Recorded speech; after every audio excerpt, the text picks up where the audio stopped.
Bonjour à tous et bienvenue dans l'épisode numéro 59 du podcast de Traverser la frontière. Bon alors aujourd'hui on n'a pas d'invité, je suis aux commandes de ce podcast et vous entendez peut-être du bruit derrière moi, c'est normal. Pour donner un petit peu de contexte, en fait je suis à Da Nang, donc c'est une ville qui se trouve au centre du Vietnam et je suis au bord de la plage, donc j'enregistre ce podcast depuis la plage tout simplement. Donc la vue est plutôt sympa et vous pouvez peut-être entendre le bruit des vagues dans vos écouteurs. Bon alors ce podcast, pourquoi il n'y a pas d'invité, pourquoi je le fais tout seul? C'est simple, en fait, le thème de ce podcast, c'était de vous expliquer en fait comment j'ai découvert qu'on pouvait voyager à l'infini. Ou plutôt comment on peut faire un voyage à durée indéterminée. Donc si vous me suivez depuis un petit moment ou si vous me suivez sur Facebook, par email, etc., vous savez que la semaine dernière, donc le mardi 10 janvier, j'ai lancé mon livre, j'ai lancé mon deuxième livre qui s'appelle Voyage à durée indéterminée. Donc ça fait un peu moins d'une semaine là, qu'il est sorti et ça marche plutôt bien. Là il y a déjà pas mal de gens qui l'ont acheté, j'ai pas mal de retours, etc. Donc ça c'est cool. Mais surtout en fait je voulais faire un podcast pour illustrer un petit peu les propos du livre et vous expliquer un petit peu mon histoire. Parce que là actuellement donc j'ai 30 ans, je fais ce que j'appelle un voyage à durée indéterminée, donc je vis plus en France depuis des années.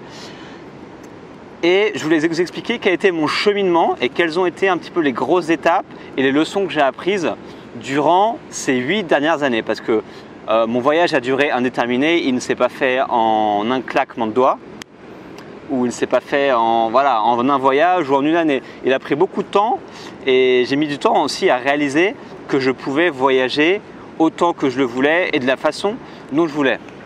Donc voilà, je voulais vous raconter un petit peu les dessous de mon histoire, les moments clés, comment j'en suis arrivé là et un petit peu le processus qui a pris des années en fait pour arriver ici au Vietnam et à vous parler et à écrire des livres et à vous parler de voyage et faire ce que j'aime tout simplement. Donc il faut savoir que j'ai jamais vraiment voyagé, on va dire avant mes 22 ans. Donc j'ai fait des colos, je suis parti un petit peu dans la France, je suis parti un petit peu en Angleterre, j'ai fait un petit voyage en train en colo un été quand j'avais 17 ans en Europe. J'étais allé en Grèce une fois, en colonie aussi. Voilà, j'ai fait quelques colonies de vacances en gros et je suis jamais parti plus de quelques semaines jusqu'à mes 22 ans.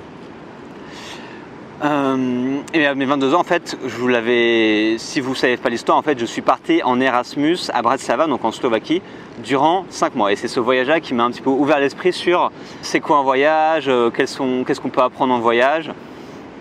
Et j'ai vraiment pris goût à partir de ce moment-là, vraiment à aller vivre à l'étranger et à passer du temps à l'étranger. Mais je ne vais pas vous parler de mon Erasmus, mais plutôt en fait du voyage qui a suivi, parce que c'est celui-là en fait qui a été une grosse révélation pour moi. En fait, c'est quand je suis parti au Canada en 2009.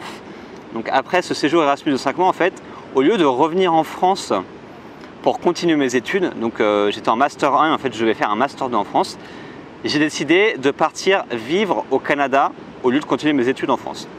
Pourquoi?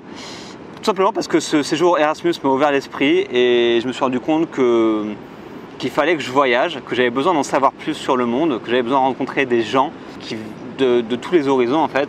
Et je me suis aussi rendu compte qu'il fallait que je sache parler anglais parce que quand je suis parti en Erasmus, je parlais quasiment pas anglais. Et je me suis rendu compte de l'importance cruciale que cela avait. Et donc du coup, je me suis dit autant aller vivre dans un pays anglophone et essayer d'apprendre un petit peu l'anglais.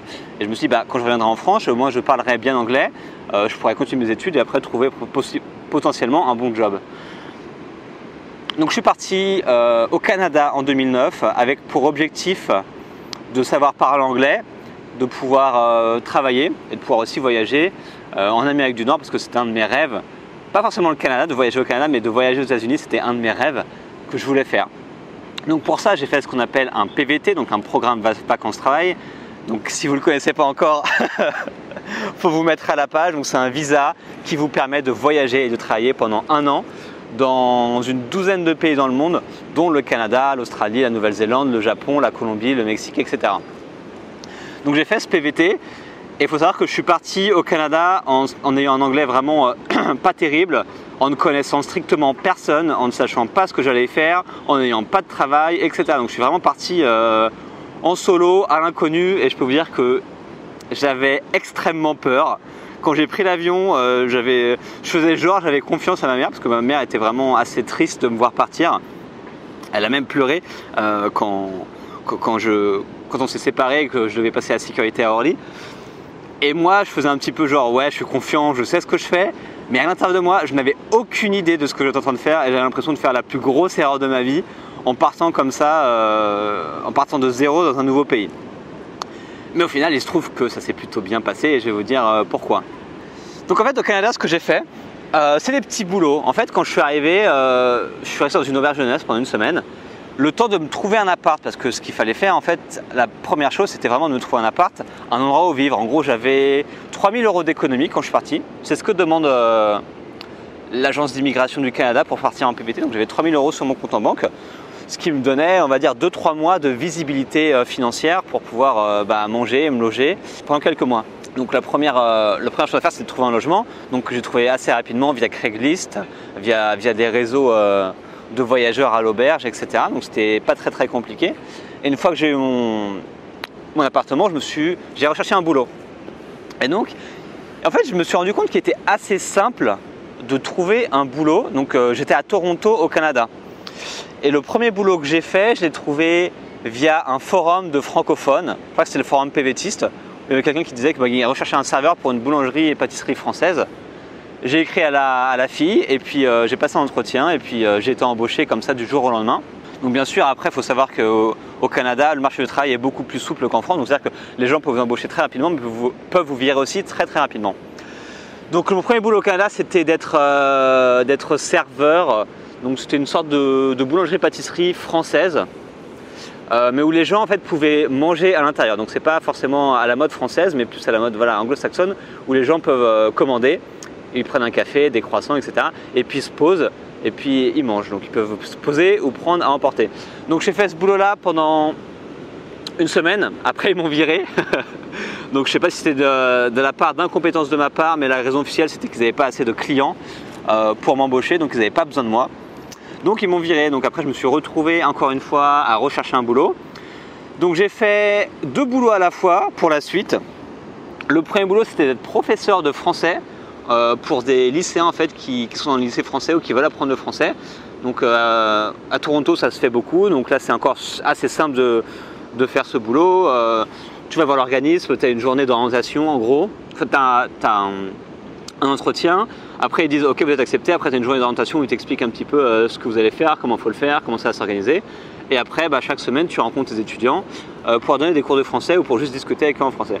Donc j'ai fait ça pendant quelques semaines.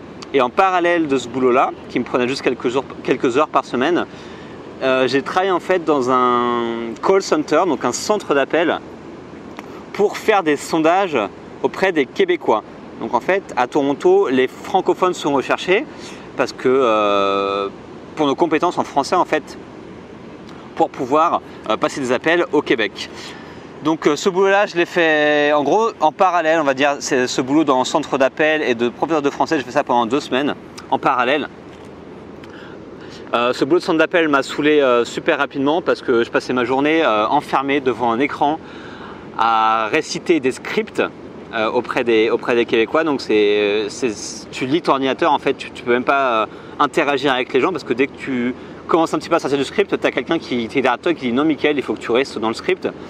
Et il ne faut pas que tu parles, que tu discutes, etc.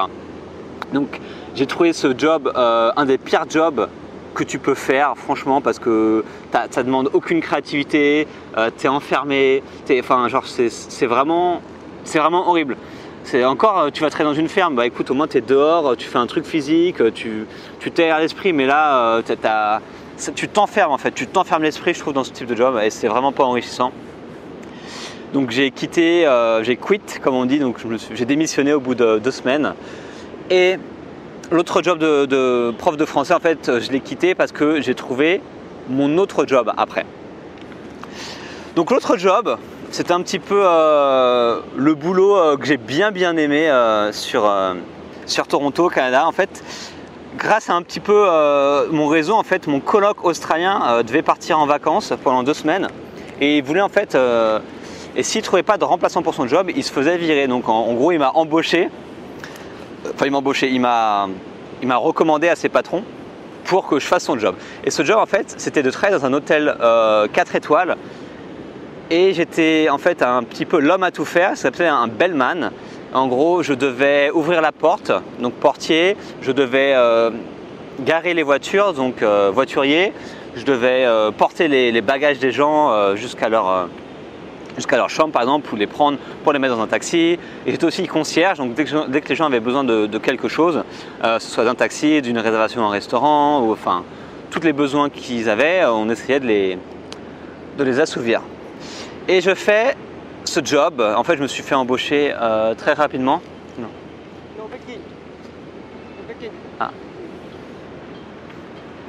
Okay, but I'm working. I'm working. After I move. Okay? Bon, comme je vous l'ai dit, je suis à la plage sur le Vietnam et j'ai garé ma moto à un endroit où il ne faut pas, apparemment. Et donc le mec me dit qu'il faut que je la bouge. Je ferai ça à la fin du podcast, hein. Il attendra un petit peu. Désolé pour cette coupure. Je disais que ce boulot, voilà, j'ai trouvé. C'est mon pote australien, mon coloc australien qui m'a trouvé ce boulot-là. Et je me suis fait embaucher en 1 heure. En gros, je suis allé la voir, j'ai donné mon papier, mon permis. Et puis le lendemain, je commençais mon premier shift. Et puis c'était plutôt cool ce boulot parce qu'en fait, même si c'était assez rébarbatif, parce que je faisais toujours la même chose tous les jours, au final je rencontrais plein de gens, entre tous mes collègues de l'hôtel, entre tous les guests, donc les gens qui restent à l'hôtel, je rencontrais beaucoup de gens et surtout je parlais beaucoup anglais parce que le poste précédent dans le centre d'appel, je parlais uniquement français et là je parlais, on va dire, à 90% anglais. Donc ça c'était vraiment sympa parce que j'ai pu améliorer mon anglais d'une manière, on va dire, exponentielle. Et surtout, j'ai fait pas mal de tâches. Je conduisais aussi on avait une sorte de van et en fait on pouvait remplacer les taxis, on pouvait conduire les gens. Voilà, on les emmenait dans des restaurants, on les emmenait à l'aéroport du centre-ville. Enfin, voilà, ce que vous voulez faire en fait, on avait une sorte de van et on les emmenait un petit peu n'importe où. Donc ça c'était cool, je conduisais le van. Et ça me permettait de conduire un petit peu dans Toronto, c'était assez marrant. Et puis je conduisais aussi des belles voitures, donc généralement j'ai pu conduire des Porsche, des Mercedes, des BMW, etc. Donc ça c'est vraiment sympa. J'ai pu apprendre et surtout j'ai pu gagner beaucoup d'argent parce qu'au Canada ils ont ce qu'on appelle les tips. Donc en gros, à chaque fois que je vais faire une action, généralement dans 80% des cas, les gens vont te donner un pourboire. Donc par exemple, généralement si je portais un sac, les gens allaient me donner $1 de pourboire. Si je garais leur voiture, ils allaient me donner $2 de pourboire, etc. En sachant que des fois on avait des commissions avec des agences de taxi, des agences de limousine. Donc en gros, chaque jour, en plus de mon salaire brut, enfin mon salaire que je gagnais tous les jours, j'avais entre 20 et $30 de pourboire. Donc, ce qui était vraiment cool parce que ça me permettait de faire mes courses avec, quand je sortais en bar, de payer mes coûts avec mes tips, etc. Et ce job-là, en fait, je l'ai quitté en décembre, après Noël, en fait, en décembre, parce que j'en avais marre. En fait d'être à Toronto parce que l'hiver était arrivé depuis 2 mois. Et il faisait trop froid, il y avait trop de neige. C'était vraiment, je pouvais plus en fait. Je passais ma vie entre mon chez moi, mon appart et l'hôtel. Et entre les deux, je prenais le tramway. Et puis c'est tout. Et puis des fois j'allais en club pour m'amuser un petit peu. Mais du coup tu pouvais pas vraiment faire des balades, être dehors. Enfin c'était un petit peu déprimant je trouve. Et il faisait vraiment très froid. Quand je dis froid, il faisait genre du moins 10 degrés, moins 15 degrés, moins 20 degrés. C'était vraiment, tu avais un vent glacial depuis les lacs. C'était vraiment pas terrible. Et donc j'ai décidé en fait de quitter ce job et de quitter Toronto. Et en fait, en partant après être parti de Toronto, je suis allé faire un voyage de 1 mois aux États-Unis, en fait, sur toute la côte est des États-Unis. Donc j'ai fait Chicago, Boston, New York, Philadelphie, New York et Miami. Philadelphie, Washington, pardon, et Miami pour finir. Et en gros, ce voyage, je l'ai financé avec l'argent que j'ai gagné pendant que je travaillais à l'hôtel, parce que je mettais de l'argent chaque mois de côté. Et du coup, ça m'a permis de financer ce voyage aux États-Unis. Donc voilà un petit peu pour récapituler l'histoire au Canada. Et en fait, ce que j'ai appris avec ce voyage au Canada, c'est que d'une, tu pouvais trouver des jobs facilement à l'étranger. Et de ça, on peut le faire un peu partout dans le monde. Et surtout, on pouvait vraiment gagner de l'argent à l'étranger et mettre de l'argent de côté. Parce que l'argent que je gagnais durant tous mes boulots, d'une, ça m'a permis de vivre, de payer mon appart, de payer ma nourriture, etc. Et de deux, ça m'a permis de mettre de l'argent de côté pour financer des voyages futurs. Donc ça, c'était un petit peu la grosse leçon que j'ai eue au Canada. Enfin, c'est deux leçons qu'on peut trouver un travail et qu'on peut gagner de l'argent et mettre de l'argent de côté. Et je me suis rendu compte que, en fait, je pouvais faire ça si je voulais. Je pouvais aller dans d'autres pays, travailler et puis voyager. Et j'en parle en fait dans le livre Voyage à durée indéterminée, dans le chapitre numéro 3, enfin dans la partie numéro 3 où j'explique comment gagner de l'argent à l'étranger. Et une des manières, c'est de trouver des boulots, des petits boulots, ou trouver des boulots dans sa filière pour pouvoir travailler, gagner de l'argent et puis ensuite voyager. Le deuxième voyage dont je voulais parler, qui m'a vraiment aidé à comprendre que je pouvais en fait passer ma vie à voyager si je le voulais, c'est mon voyage aux Philippines que j'ai fait en 2012.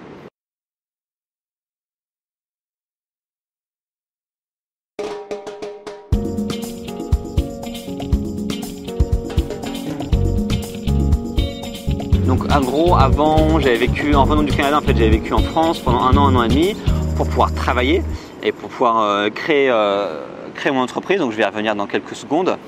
Et ensuite, j'avais passé 6 mois en Espagne pour apprendre l'espagnol et pour continuer à travailler sur mon entreprise. Et en fait, après avoir passé du temps en Europe, en France, en Espagne, j'avais vraiment envie d'aventure. Et je me suis dit qu'il était temps pour moi de découvrir l'Asie, que je connaissais absolument pas. Et pour ça, j'ai décidé de prendre un aller simple pour les Philippines, avec pour objectif d'y passer entre 3 et 6 mois. Je ne savais pas trop encore pour la durée de mon voyage. Et quand je suis parti, donc j'avais de l'argent de côté, parce que j'avais travaillé pendant un an en France, donc j'avais un CDI en France où je travaillais dans le marketing sur Internet. Et à ce moment-là, du coup, j'ai pu mettre un petit peu d'argent de côté chaque mois. Mais surtout, j'ai créé en fait mon entreprise avec mon cousin, qui s'appelle Capitaine Rémi. Si vous ne le connaissez pas, vous pouvez faire Capitaine Rémi sur Google et en savoir un peu plus sur lui. Il a aussi un blog de voyage. Et quand j'ai créé cette entreprise, en fait, c'était une entreprise qu'on appelait digitale, uniquement sur Internet, parce qu'on avait créé un site web et on aidait les étudiants à s'orienter via ce site Internet. Et on gagnait de l'argent via la publicité et via des écoles qui voulaient mettre de la publicité en fait sur notre site. Et avec cette entreprise-là, en fait, on n'avait pas forcément besoin d'être en France pour pouvoir la gérer. Donc moi, je m'occupais de tout ce qui était contenu du site, marketing, commercial. Et en fait, j'avais expérimenté en Espagne de pouvoir gérer cette entreprise en fait à distance et pas besoin d'être à Paris pour le faire. Je me suis rendu compte que c'est possible. Et ensuite, j'ai dit pourquoi pas essayer de le faire depuis l'Asie et depuis les Philippines. Donc je me suis lancé dans cette idée d'aller partir aux Philippines et de pouvoir en fait gérer cette petite entreprise et gagner de l'argent avec et puis en même temps voyager dans des lieux paradisiaques aux Philippines. Et donc je me suis rendu compte déjà en fait que ce voyage c'était probablement le plus beau voyage de ma vie parce que j'ai passé 6 mois aux Philippines. En fait ce que je faisais c'est que j'allais d'île en île, j'avais jamais de plan à 1 ou à 2 semaines, c'est-à-dire que je suis arrivé à Manille, après je suis allé à Palawan pendant quelques semaines, après je suis entré à Manille, après je suis allé à Dumaguete, je suis allé à Cebu, je suis allé à Boracay, Puerto Galera, enfin j'ai beaucoup Bohol, j'ai passé beaucoup de temps à Bohol. Et en fait je me suis rendu compte que j'ai juste adoré le fait d'avoir cette liberté. Donc j'étais parti avec un sac à dos, un gros sac à dos et un petit sac à dos, et j'ai adoré la liberté en fait de pouvoir de ne pas savoir où est-ce que j'allais être le lendemain et juste de passer du temps. Voilà, si j'aimais un endroit, j'y restais, si je l'aimais pas, j'allais autre part. Et c'était juste magnifique parce qu'aux Philippines tous les gens parlent anglais, donc c'était très simple de communiquer. Le coût de la vie était vraiment pas très cher. Et surtout, je me suis rendu compte que je pouvais gagner de l'argent grâce à ma petite entreprise et à mon site web tout en voyageant. C'est-à-dire que j'avais même pas besoin de trouver des petits boulots. Je pouvais faire le boulot que je faisais en France, mais à l'étranger, et continuer à gagner de l'argent. Donc après, quand je dis gagner de l'argent, on gagnait pas beaucoup. Hein. Là, à cette époque, on gagnait peut-être 5 ou 600 euros par mois, chacun. Donc c'était du net, après avoir payé les taxes, etc.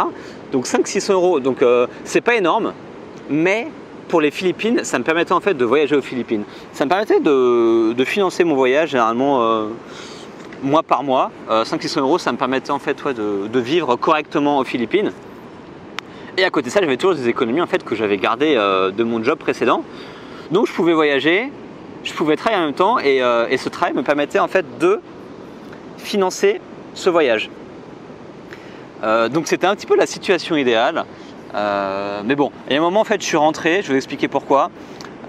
Au bout de 6 mois en fait à travailler, on s'est dit avec mon associé, donc Rémi, qu'on avait 2 choix. C'était soit on continue à faire ça, donc à maintenir ce site web à distance et puis gagner un petit peu d'argent, ou soit on prenait vraiment le temps de développer ce site internet, de développer l'entreprise pour pouvoir la faire grossir et gagner plus d'argent, parce que 500-600 euros c'est bien, mais ça ne permet pas de vivre dans des pays un peu plus développés comme l'Australie, comme la France, comme l'Angleterre, etc. Donc en fait, j'ai quitté les Philippines après 6 mois. Donc en sachant que ces 6 mois ont été vraiment magnifiques, j'ai passé mon temps à me balader, j'ai appris à faire de la plongée, j'ai fait la fête pas mal de fois. J'ai appris à faire du scooter, j'ai rencontré plein de gens. Enfin, c'était vraiment un voyage qui a été révélateur, déjà d'une sur l'Asie et de 2 sur moi, parce que je me suis rendu compte que j'adorais vraiment ce mode de voyage et que je savais, à partir de là, je savais vraiment que je voulais voyager et que je voulais vivre à l'étranger, parce que le plaisir que j'en ressentais était vraiment énorme. Donc après ces 6 mois, en fait, j'ai décidé de revenir en France, de revenir à Paris. Et Rémi en a fait pareil, parce qu'à l'époque, il vivait en Australie, il a un petit peu voyagé en Russie, en Asie. Donc on a décidé tous les deux de revenir sur Paris pour pouvoir développer cette entreprise, donc trouver des locaux, trouver des financements, embaucher des gens, des stagiaires, etc. Mais la leçon en fait à tirer de ce voyage aux Philippines, c'est que je me suis rendu compte que je pouvais en fait travailler depuis mon ordinateur, gagner de l'argent depuis mon ordinateur, et puis quand même vivre à l'étranger et vivre dans des pays en fait où le coût de la vie était moins cher. Parce que le coût de la vie aux Philippines, c'est un pays ce qu'on appelle du tiers-monde, c'est un pays en développement, où il n'a pas besoin d'énormément d'argent pour vivre. Et je me suis rendu compte voilà, que c'était possible. Donc ce mode de vie, ce qu'on appelle nomade digital, en français, ou nomade numérique, ou digital nomade, voilà, le fait de pouvoir travailler et voyager en même temps, de n'importe où dans le monde, et de pouvoir vivre de cette activité. Donc il y a beaucoup de gens qui font ça, notamment en freelance, donc tu as beaucoup de freelance, que ce soit en rédaction web, en traduction, en développement web, donc des gens qui créent des sites, en web design, des gens qui font des logos, qui font le design des sites web, etc. Donc voilà, il y a plein de gens qui font ça en freelance et qui peuvent vivre à l'étranger en fait, tout en travaillant. Et je me suis rendu compte que ce mode de vie-là était faisable et qu'il était réalisable en fait sur le long terme. J'ai toujours eu dans ma tête en fait cette idée de vraiment à des années un plan à des années de pouvoir avoir ce mode de vie là, d'être vraiment libre, de pouvoir travailler et voyager en même temps. Et donc c'était un petit peu voilà la leçon de ce deuxième voyage aux Philippines, de ce premier voyage aux Philippines, mais deuxième leçon, qu'on pouvait vraiment avoir ce style de vie là. Et j'en parle donc dans le livre Voyage à durée indéterminée. Il y a 2 chapitres. Non, il y a sur le nomade digitalisme, ouais. Il y a 2 chapitres en entier où j'explique ce que c'est, comment ça marche, avec une liste de tous les métiers que vous pouvez faire et comment vous pouvez vous y mettre si c'est un truc qui vous intéresse. Donc ça, il y a 2 chapitres entiers sur le livre. Et c'était la grosse leçon. La première leçon, c'est au Canada, je me suis rendu compte qu'on pouvait trouver des petits boulots, gagner de l'argent et voyager à l'étranger. Et deuxième leçon aux Philippines, que je pouvais moi travailler pour moi sur internet, gagner de l'argent et voyager. Et en fait mon cerveau depuis les Philippines, il a beaucoup cogité quand j'étais à Paris, et que je savais en fait qu'un autre mode de vie était possible, un mode de vie tourné autour du voyage. Et c'est pour ça en fait que j'ai créé que j'ai créé Traverser la frontière, que j'ai créé ce podcast que vous écoutez actuellement et que maintenant j'écris des livres. C'est vraiment pour pouvoir inspirer chacun d'entre vous qui m'écoutez, qui me lisez, qui me regardez, à aller franchir le pas, à aller pouvoir vivre à l'étranger si vous le voulez, à aller créer votre petite entreprise, à devenir freelance. Parce que c'est vraiment possible, et si je fais ces interviews, donc là on a plus de 50 interviews, près de 60 interviews déjà sur le podcast, et vous commencez à vous rendre compte que vraiment tout est possible et que vous pouvez faire ce que vous avez envie en fait. Et il faut juste franchir le pas, se lancer, créer sa boîte, créer son entreprise à l'étranger, créer son statut de freelance ou bien juste faire des petits jobs à l'étranger. C'est vraiment accessible. Donc voilà pour les 2 premières leçons. Et la 3e leçon que je veux vous partager avec vous, c'est ce qui se passe actuellement en fait. Parce que depuis 2 ans, j'ai quitté Paris, j'ai quitté cette entreprise que j'avais créée. Donc savoir que cette entreprise qu'on a créée avec mon cousin, on l'a revendue parce que lui comme moi on avait vraiment envie de voyager et le style de vie parisien, stressé, avec des locaux, avec des employés, avec des clients, du chiffre d'affaires à gérer, etc. C'était un peu trop pesant, un peu trop stressant pour moi et pour lui. Donc du coup on a décidé de revendre ce site web à un de nos concurrents, c'est assez drôle, pour pouvoir se consacrer entièrement au voyage. Donc moi depuis 2 ans, j'ai créé Traverser la frontière, je fais de podcasts, j'écris des bouquins, j'écris des articles, je fais des vidéos sur YouTube, etc.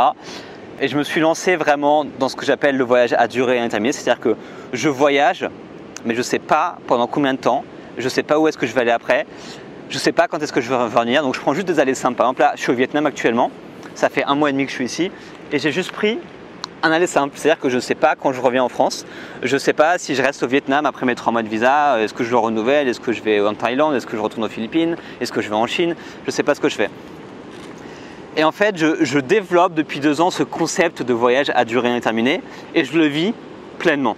Donc je suis parti, j'ai fait un tour du monde d'1 an, donc je suis reparti en Asie, après je suis allé, donc j'ai fait Indonésie, je suis allé aux États-Unis, après je suis redescendu, j'ai passé 10 mois en Amérique du Sud, je suis resté longtemps en Colombie, je suis allé en Équateur, au Pérou et je suis resté au Brésil. Après c'est un an de tour du monde, mais c'est plus de voyage, j'ai plus voyagé en Amérique du Sud plutôt que d'avoir fait le tour du monde. Je suis revenu en France un petit peu, je suis allé m'installer 5 mois à Barcelone. Et après, je suis allé m'installer 6 mois en Roumanie. Donc voilà, en 2016, j'étais en Europe, donc j'étais en Espagne et en Roumanie. Et durant cette période-là, donc de 2 ans, j'ai développé, mon objectif c'est de développer à fond Traverser la frontière. Donc développer, c'est-à-dire quoi? C'est-à-dire créer du contenu, c'est-à-dire trouver une audience, donc trouver des gens qui sont intéressés par les sujets que je parle. Et puis aussi développer, monétiser, c'est-à-dire essayer de pouvoir gagner de l'argent avec cette activité. Donc c'est pour ça que maintenant j'écris des livres, donc j'ai écrit mon premier livre en 2015 qui s'appelle Pourquoi voyager seul, dans lequel je vous explique pourquoi moi j'ai décidé de voyager seul et quels sont les apports de ce type de voyage et comment vous pouvez franchir le pas de voyager seul si c'est un truc qui vous tente. Et le 2e livre qui a été publié donc, en janvier 2017 qui s'appelle Voyage à durée indéterminée, dans lequel je vous explique tout ce que j'ai appris en fait depuis ces 8 dernières années sur le voyage et comment vous pouvez vous aussi, si vous en avez envie, voyager sur le long terme. Donc pas voyager juste quelques semaines, mais voyager vraiment quelques mois ou quelques années ou toute votre vie si vous en avez envie. Et en fait, donc voilà, depuis 2 ans, j'essaie de vivre ce style de vie de voyage à durée indéterminée. Donc pour ceux les plus curieux ou qui se demandent comment je fais niveau argent, je vis en partie sur mes économies que j'ai gagnées sur Paris et en partie sur mes revenus tirés de mon activité sur Traverser la frontière. En sachant que moi je vis dans des pays avec un coût de la vie assez bas. Donc Barcelone, on va dire que c'était assez cher, je dépensais 800-900 euros par mois. En Roumanie, c'était vraiment pas cher, je dépensais 500-600 euros par mois. Et là actuellement au Vietnam, le coût de la vie est pas très élevé. Je dépense, bon là comme j'ai beaucoup voyagé, je dirais que je dépense 700 euros par mois. Mais une fois que je me serai posé, parce que là je vais me poser ici à Da Nang, dans le centre du Vietnam, je pense que mon coût de la vie va redescendre autour de 500-600 euros par mois. Donc voilà, il faut savoir que je ne dépense pas beaucoup d'argent tous les mois, ce qui me permet en fait de voyager plus longtemps. Et c'est ce que j'explique dans le livre. Il y a toute une partie entière, toute la partie 2 qui est consacrée à comment on fait pour dépenser moins pour voyager plus, donc, dans lequel j'explique comment on fait pour dépenser moins sur le transport, sur l'hébergement, sur la nourriture, sur les activités, comme j'explique comment certaines personnes voyagent gratuitement, je vous donne toutes mes astuces pour voyager vraiment moins cher et dépenser le moins d'argent possible pour voyager le plus longtemps possible.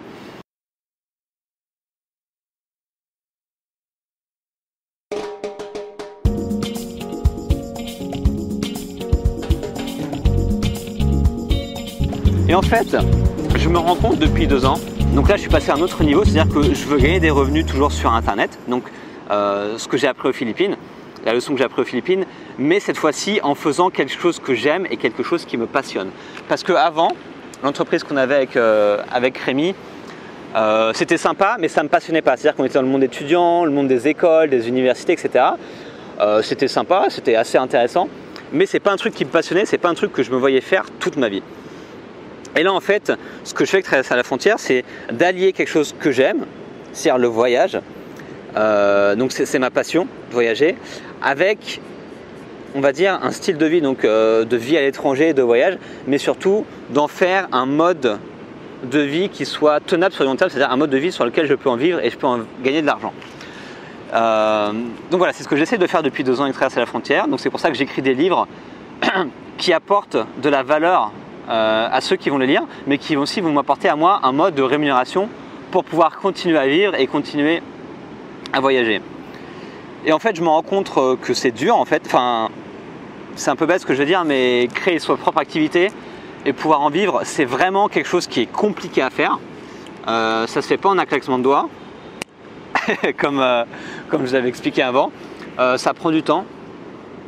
Et c'est un petit peu la leçon que j'aurais à vous donner, la 3e leçon avec cette troisième épisode que je suis en train de vivre en ce moment, de créer son activité et de vivre de sa passion. C'est que ça prend du temps et que c'est très dur et que ça demande beaucoup de travail et que ça se fait pas en un instant. C'est-à-dire que là, ça fait 2 ans que je travaille dessus, mais je peux pas encore en vivre entièrement. Même si en vivant dans des pays avec un coût de la vie pas cher, je peux pas encore en vivre. Après, je sais que moi je suis patient, mais tout le monde n'est pas aussi patient que moi, et je sais qu'au bout d'un an, si vous créez votre activité et que ça ne marche pas, vous risquez d'arrêter cette activité.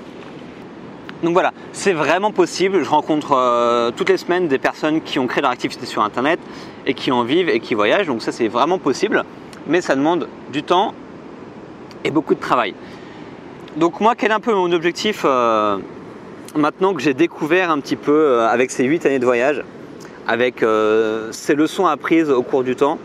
Mon objectif, c'est vraiment d'être entièrement indépendant, c'est-à-dire que de ne dépendre de personne pour pouvoir vivre, donc de personne pour pouvoir gagner un revenu en fait, de pas avoir un salaire fixe et d'avoir quelqu'un qui me donne mon salaire, mais du jour au lendemain qui peut arrêter et qui peut me virer par exemple.